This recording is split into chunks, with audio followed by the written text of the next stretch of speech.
Bismillahirrahmanirrahim. Assalomu alaykum va rahmatullohi va barakatuh. Birodarlar, mana 3-darsimiz ham boshlandi.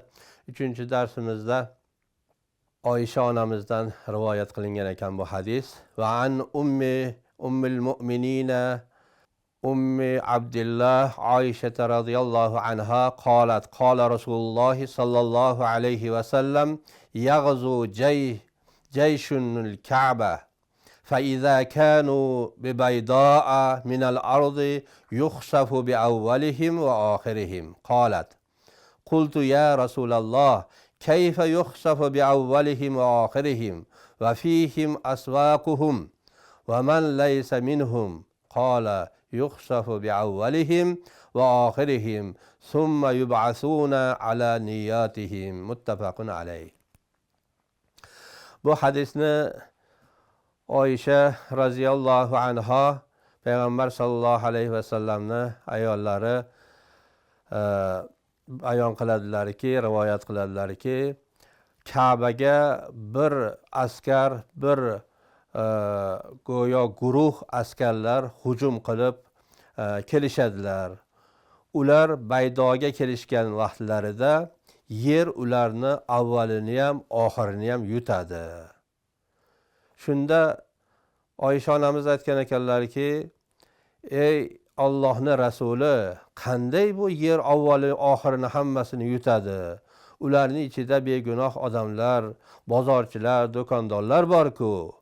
Aman laysa minhum. Ular u halok qilishi uchun, Ka'bani buzishlik uchun kelayotgan yo'q-ku deyishganlarida aytgan ekanlarki, avvalini ham, oxirini ham yer yutadi. Keyin qiyomat kunida hamma o'zining niyati bilan turadi. Niyatlarida agar yaxshi niyatlari bo'lsa, o'sha niyatlariga yarasha jazolarni olishadi. Agar niyatlari yomon, Ka'bani xarob qilishlik, buzishlik uchun bo'ladigan bo'lsa, o'shanga yarasha, ya'ni balo kelsa, bizda aytilinadi, ho'li quruq baravar yonadi. Agar balo keladigan bo'lsa, ya'ni u ho'l quruqqa qaramaydi. Odam yaxshi odam, yomon odam demaydi. Mana zilzila bo'ladigan bo'lsa, yaxshi odam ham o'sha yerda shahid bo'ladi, yomon odamlarga ham Allohning balosi u bilan o'sha o'lib ketadi. Shunga o'xshagan har balo kelgan vaqtida yaxshi yomoniga qaramaydi. Yaxshi yomoniga qiyomat kunida Alloh taboraka taolo o'sha niyatlariga yarasha, yaxshi niyatlari bo'lsa jannat, yomon niyatlari bo'lsa do'zaxni Alloh ato qiladi. Yana bir hadis Oysha onamizdan ekan bu hadis ham. Qala Nabiy sallallohu alayhi va sallama la hijrata ba'dal fathi walakin jihadun va niyatun. Endi fathdan keyin hijrat yo'q, lekin jihad bor, niyat bor. Fathdan keyin, ya'ni Makka fath bo'lgandan keyin endi hijrat farz emas. Chunki hijrat qilmasalaring sizlarni Alloh taboraka taolo amr qilgan edi. Vaqtiki musulmon bo'lsalaring, sizlar hijrat qilinglar deb. Shu hijrat hammaga farz bo'lgan. O'sha namoz farz bo'lganga o'xshagan, roza farz bo'lganga o'xshagan, bu hijrat ham farz bo'lgan. Endi fath bo'lgandan keyin endi nima uchun bu hijrat endi bo'lmaydi deyilinsa, chunki Makka Dorul Islom bo'ldi. U paytda Dorul Shirk edi, Dorul Kufr edi.